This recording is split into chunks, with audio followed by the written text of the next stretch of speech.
Islam is a complete code of life covering all dimensions of human life, including economics. Therefore, Islam provides an economic system which is different from existing two major economic systems, namely capitalism and socialism. These two systems are purely based on material objectives. The economic actions, objectives, policies, procedures, plans, everything is based on economic considerations. In Islamic economic system,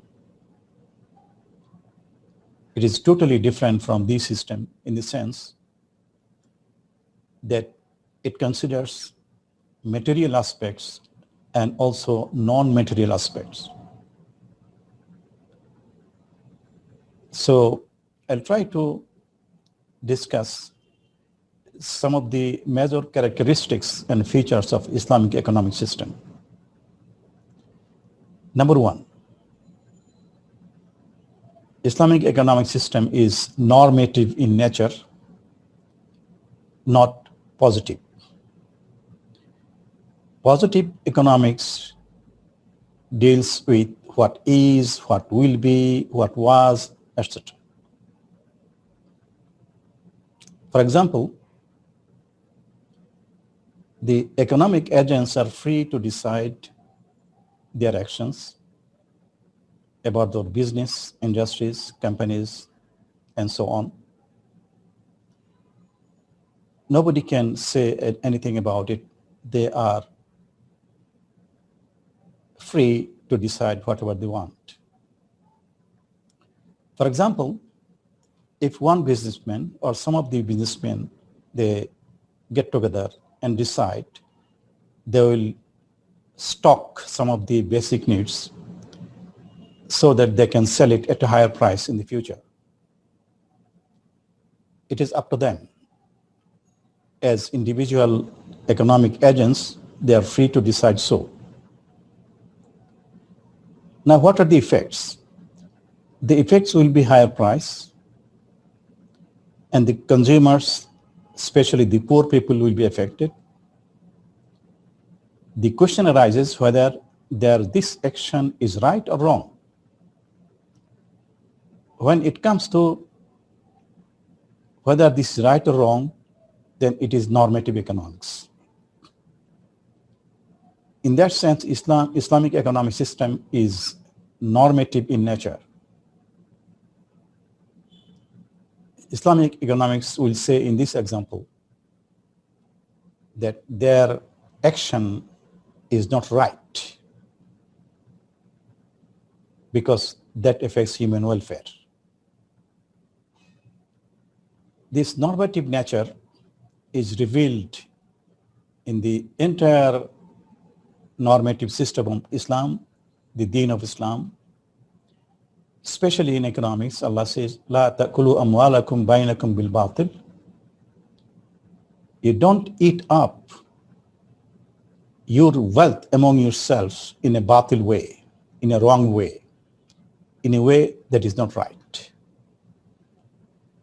So that gives a simple characteristic of Islamic economic system, that it is normative in nature. We should do what is right, and we should not do and avoid what is wrong. This is number one characteristic of Islamic economic system. Number two, that the main concern of Islam, the deen, and economic system is human welfare. Whatever you do in economics or elsewhere or in other areas, it should improve and increase the welfare of the people. Now, human life has two stages. One stage is in this world, the short one, and the eternal one is in the Akhirah. So economic activities should be guided in such a way that improves the welfare, human welfare in both the stages of life. On the other hand, if you see the capitalism and socialism, their considerations are purely materialistic. They have ruthless economic pursuits. They want to maximize their economic achievements. They go for mass production, and they discharge chemical wastes in such a way that will create problem, health hazards, and many other things that creates problem in the environment and in many ways. In Islam, the main concern is this: the Rabbana atina fid dunya hasana wa fil akhirati hasana wa qina azaban nar. That we have been asked to do the dua in such a way that, oh, our Rabb, Lord, give us the hasana, the welfare in this world and in the akhirah. And those who are looking for the welfare only in this world, they have been condemned like anything in the Quran. The Quranic verses are full of these things. So in economic system, the number two characteristic is this, that our economic activities, policies, actions, everything should be welfare oriented, both in this world and in the akhirah. We cannot do anything in this world at the cost of the welfare in the akhirah. Number three characteristic, since Islam is a divine code of life, we can compare with some other religions. In those religions, economic activities are not encouraged, in the sense those who practice their religion, they keep themselves away from the social activities, economic activities. They are confined in churches and so on. Some of them cannot even marry, they cannot live a social life, and they cannot involve in economic activities. So Islam is also a divine religion, but Islam is different in this sense. Islam has a positive attitude towards economic activities. Allah mentioned in the Quran, فَإِذَا قُضِيَتُ الصَّلَاةُ فَانْتَشِرُوا فِي الْأَرْضِ وَابْتَغُوا مِنْ فَضْلِ اللَّهِ. When the prayer is over, you disperse in the world and seek the bounty of Allah. Islam provides a work ethic that the best food you eat is the food that you earn yourself. So nobody can sit idle. So this is a positive work ethic and positive attitude towards economics provided in the Islamic economic system. Number three, the objectives of economic activities. People get involved in economic activities, they take pain of physical work, mental work, and so on, doing economic things. But why? In conventional economics, in the materialistic world, they want to maximize their economic achievements, wealth, and so on. In Islam, the objective is defined in a Quranic verse. It's Surah number 28, verse 77. Allah mentioned in the Quran that وَابْتَغِي فِيمَا آتَكَ اللَّهُ الدَّارَ الْآخِرَةَ وَلَا تَنْسَ نَصِيبَكَ مِنَ الدُّنْيَا. That seek the home of hereafter by whatever Allah has given you, but don't neglect your share in this world. That means you can lead a good life in this world, but main objective is to earn, acquire the home of the hereafter. That means whatever income we earn, we spend for ourselves, and also we will spend for the people who need help and for the deen of Allah. So objective is different from the existing economic systems. Number 4, the concept of ownership. Private ownership is recognized in capitalism, but it is not recognized in socialism. In Islam, a restricted private ownership is recognized. Let me explain this. In Islam, the absolute ownership of everything belongs to Allah. Allah mentioned in the Quran, "Lillahi ma fi samawati wa ma fil ard." Whatever there is in the heavens, in the skies, in the space, and in this world belongs to Allah alone. That means absolute ownership belongs to Allah.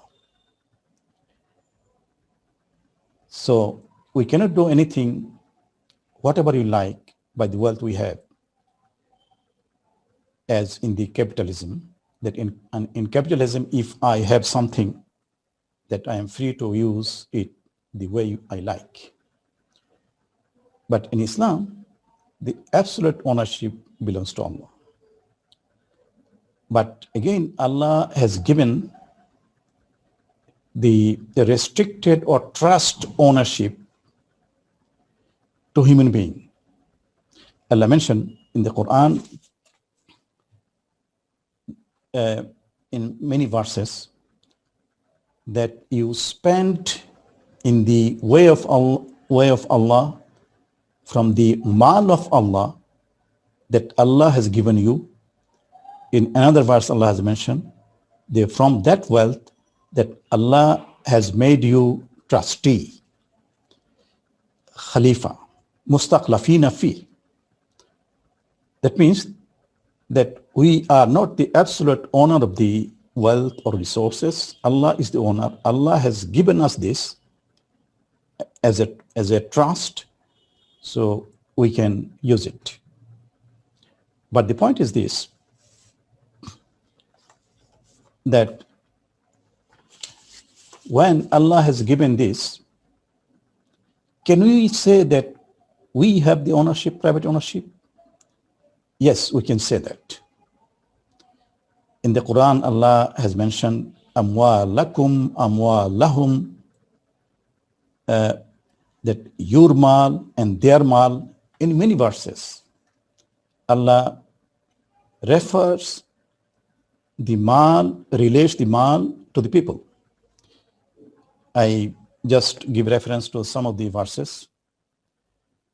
Surah 36, verse 71. In this verse, Allah mentioned Malikun, you are the Malik. I have created wealth and the animals, and you became their Malik now. Surah 8, verse 27, Surah 34, verse 37, Surah 63, verse 9, Surah 2, verse 261, 262, 274. So in these verses, Allah relates mal to the ownership of the people. Amwalahum, amwalakum, wa antum malikun, this way. So private ownership in this sense is recognized. The meaning is this: if I have the trust ownership of mal given by Allah, then it is not allowed for anybody else that he or she takes away my wealth. I am the owner, in the sense that nobody can take away the wealth from me. But it is, in another sense, it is a trust from Allah. That is why I cannot use it for me alone. I have to use it. I can use it for myself, for my family, but there is social responsibility. I have to spend for the help of the people who need help, for the needy, for the destitute, for the deprived, those who are worse off in the society. And I have to use it for the deen of Allah. So in this way, This is a trust ownership. I have to use the mal as per the condition of the trust. Now the question arises whether there is anything like public ownership. Yes, there is. We can see in the Islamic history, the land belonging to the state was given to the people who can use them to cultivate them. So that was public ownership. This is but just an example, but this provides a proof that there is a provision of public ownership. If there are some industries which are very key and very important industries, the state can take them under state ownership, public ownership, and restrict their own private ownership. So this is the concept of ownership. Now, characteristic number 5 is this, that whatever we do in economic activities, our dealings, plans, policies, actions, this has to be based on a principle of justice. We cannot do anything in an unjust way. Allah mentioned, Inna Allah ya'muru bil adli wal ihsan. Allah commands you to do justice and to do ihsan. And there is another verse in the Quran, Surah 83, verse 1 to 3. There Allah mentioned that woe for them, while some people say this is a name of a Jahannam. That means it's very, very bad for them who take from the people the full measure, but when they give them, they give less. Injustice, exploitation in the production process. So in all dealings, this is individual, employer and employee, there should be justice. All dealings should be based on justice. This is a mandatory principle in the Islamic economic system. Number 6 characteristic is the matter of distribution. Under capitalism, the distribution is left in the hand of the market forces. Free, absolutely free market forces. Survival of the fittest.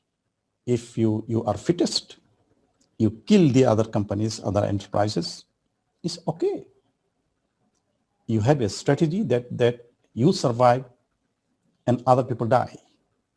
So in this way, you can do the exploitation also. Then you can become a king and you can earn a fortune. And there will be a concentration of wealth in the society. In Islam, you cannot do that.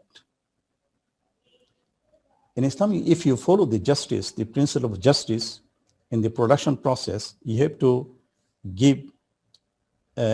distribute the produced goods and services among the factors of production in a just way, based on the principle of justice, based on the contribution of the factors of production. Then there cannot be disparity, very high disparity in the distribution of produced goods and services. So this is called functional distribution of income. Now, even after doing the justice in this distribution, there might be differences because people have different levels of capacities, efforts, skills. So if still there are differences, that will be balanced by the transfer payments, which is zakat, sadaqat, etc. Beauty of Islam is this, that this transfer payment has been made mandatory, not like other systems.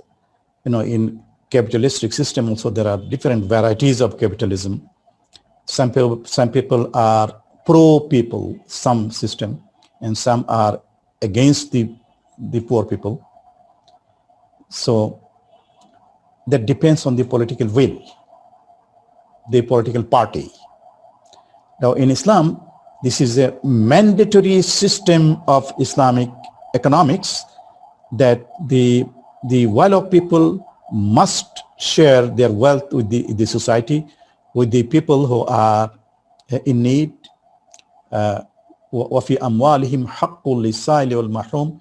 In their wealth is the right of the people who need help, who ask for help, and for the deprived. So if you follow these two things, distribution of produced goods and services among the factors of production in a just manner, there cannot be very high disparity. Even after that, there is a redistribution of wealth through zakat and other transfer payments, sadaqat, etc. The end result will be equitable distribution of wealth in the society. There cannot be very high disparity.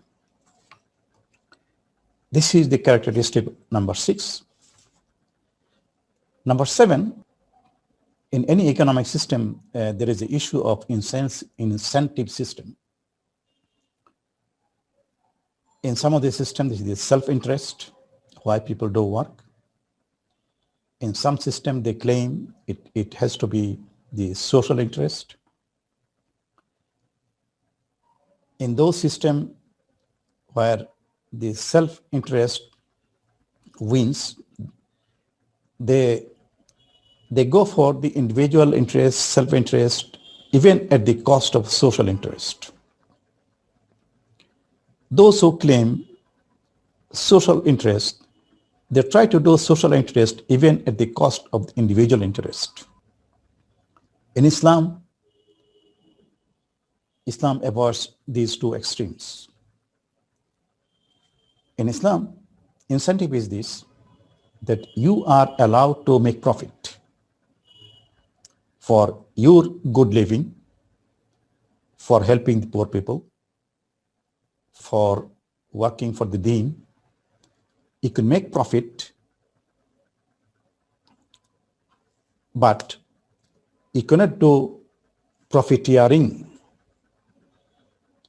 The incentive is there, but you take care of your interest, but you have to protect the share of the society, protect the share of the other people.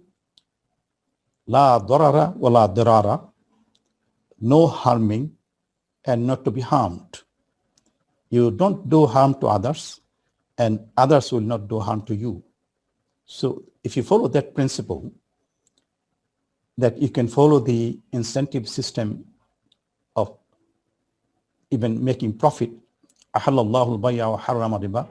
Allah has permitted trade, business to make profit, but it has to be within limit, that you take care of your interest without affecting interest of the society and other people.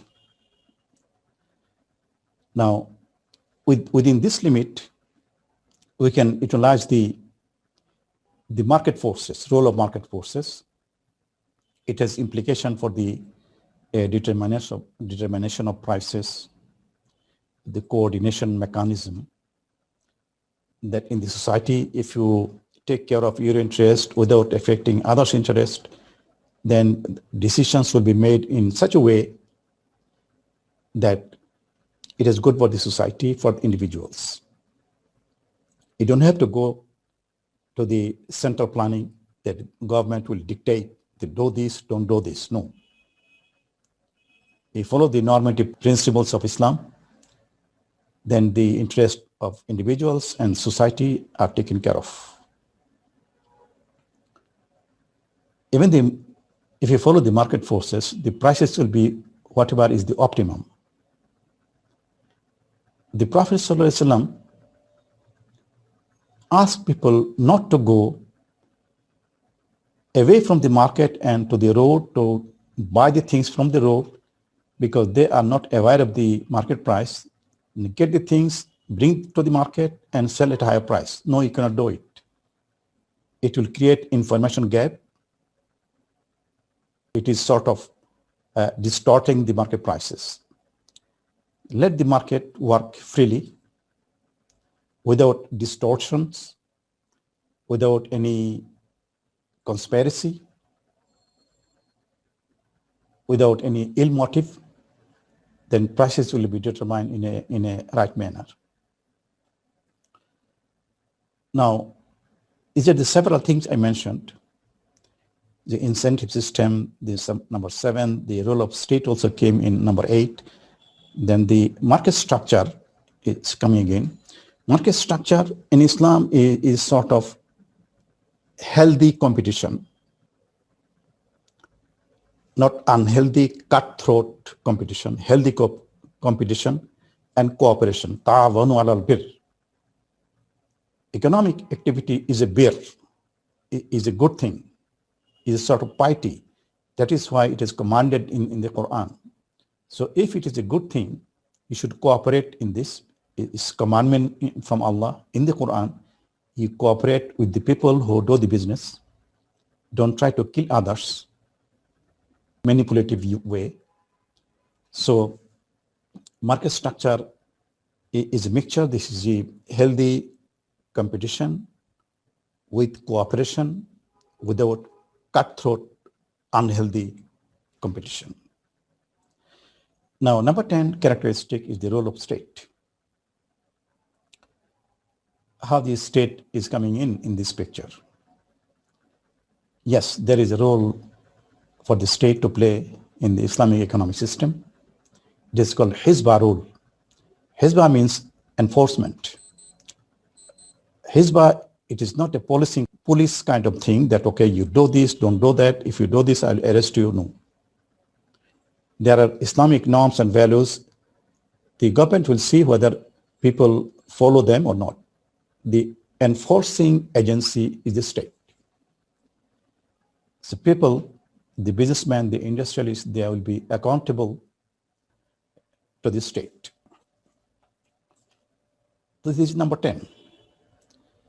Number 11, the feature of Islamic economic system is this: there should be full and optimum utilization of resources. Allah is given us the resources. He mentioned, "Huwa allazi khalaqa lakum ma fil ardi jami'a." He is Allah who has created everything in this world for you. And also is mentioning the water resources. Allah mentioned, وَلِتَبْتَغُوا مِنْ فَضْلِ اللَّهِ. In the water also there are many resources. You seek the bounty of Allah in there. That means you utilize them. سَخَّرَ لَكُمْ مَا فِي السَّمَاوَاتِ مَا فِي الْأَرْضِ. That whatever is there in the space and everywhere in the creation is for you. Utilize them. You cannot keep it unutilized. Use them for the benefit of the people, for the welfare of mankind. Now, if you look at Islamic history, we see that there is a commandment, there is a rule from the government that those who have land should use them. If they keep it unused, unutilized, this land will be confiscated from them and it will be given to the people who can use them. So there should be full and optimum utilization of resources for the good, for the welfare of the people. This is number 11. Number 12 is this, that all economic activities will be guided by Sharia norms and principles and rules. The framework is given. You can do whatever you like within the framework provided by the Sharia. We cannot exceed the limit. We cannot do against anything against it. And Sharia is something which guarantees the welfare of the people. Number 13 is the product mix. Product means that the economic system will allow production of those goods and services which are good for the people, for the physical health, for the mental health, for the family, for the society.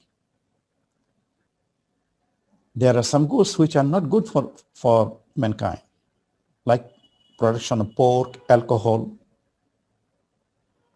When Islam prohibited these things long time ago, people didn't know about the bad effect of these things, but people are aware of this now with the development of science. So whatever is prohibited by Islam is bad for people, mankind. So economic system will allow the production and consumption of goods and services which are good for the people physically and mentally. And it will prohibit production of those goods and services which are not good for mankind. There are many Quranic verses and hadiths to that effect. Number 14 is the provision of social security. The Islam is against poverty. Islam wants to alleviate poverty and upgrade the economic condition of the people who are worse off in the society. The norm and principle given at several levels. One is this: individually you work so that you can lead a good life. Number one, individual responsibility. Then social responsibility. If somebody is working but still cannot earn enough for himself or herself, then the society, the people, the well-off people are responsible to help them from zakat and even more than zakat and sadaqah. And they have to cooperate with them so that they can upgrade their economic condition. The number 3 is the state. State has the responsibility to provide basic needs to the people. This is the social security, one of the characteristics of Islamic economic system.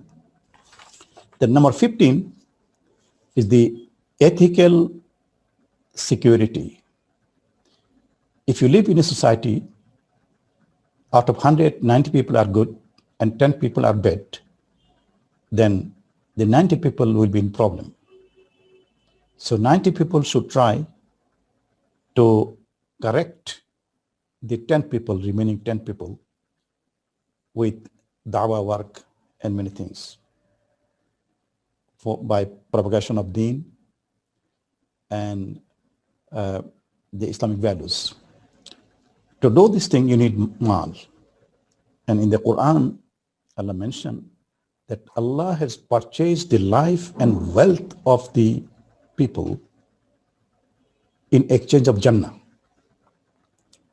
That means those who do this for the good of the society, they will get the pleasure of Allah and they will get Jannah.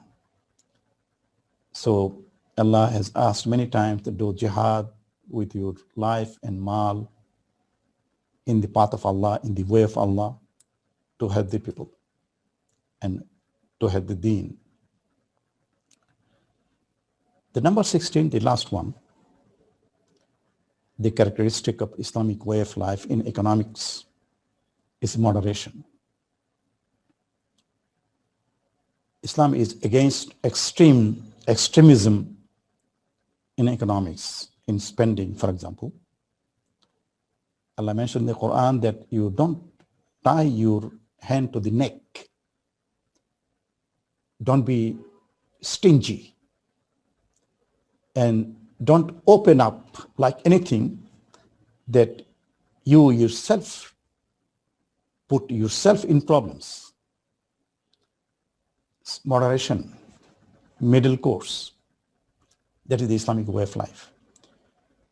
So in the individual life, in the family life, in the public life, everywhere, in all celebrations, in everything, there should be moderation. This is an essential characteristic of economic system of Islam at the individual level, at the societal level, and also at the state level. Well, there are many more features and characteristics of Islamic economic systems, but these are the major ones. And obviously, these characteristics and features differentiates Islamic economic system from other existing economic systems, namely capitalism and socialism. Thank you. Assalamu alaikum.